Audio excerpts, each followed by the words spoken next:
Hi friends, మీకు pan అంటే ఇష్టమా? నాకైతే చాలా చాలా ఇష్టం. పాన్ కనిపించిందంటే మాత్రం నేను అస్సలు వదలను.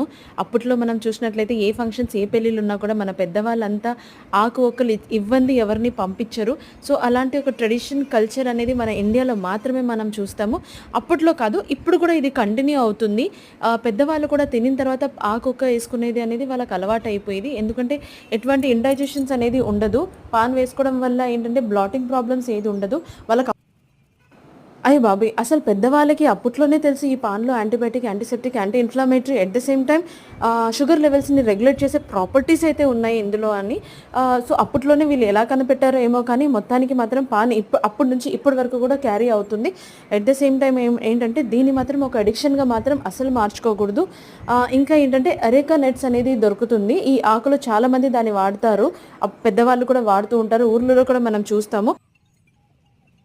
ఈ ఎరేకా నట్స్‌ని మాత్రం అస్సలు వాడకూడదు. ఎందుకంటే దీని వల్లనే వచ్చే తంట అంతా ఇక్కడే. ఎందుకంటే ఈ ఎరేకా నట్స్ తినడం వల్ల ఏంటంటే ఓరల్ క్యాన్సర్స్ వచ్చే ఛాన్సెస్ ఎక్కువ ఉంటది. సో, కార్సినోజన్ ప్రొడ్యూస్ చేసే ప్రాపర్టీస్ అరేకా నట్స్‌లో ఉన్నాయి. దానివల్లనే ఇప్పుడు మనం చూసినట్లయితే క్యాన్సర్ అనేది చాలా ఫాస్ట్‌గా పెరుగుతూ ఉంది. ఓరల్ క్యావిటీస్‌లలో కానీ, బక్కల్ క్యాన్సర్ కానీ, సో, ఈ క్యాన్సర్స్ అనేది ఎక్కువ అవుతుంది. సో, పాన్ చాలా జాగ్రత్తగా వాడండి.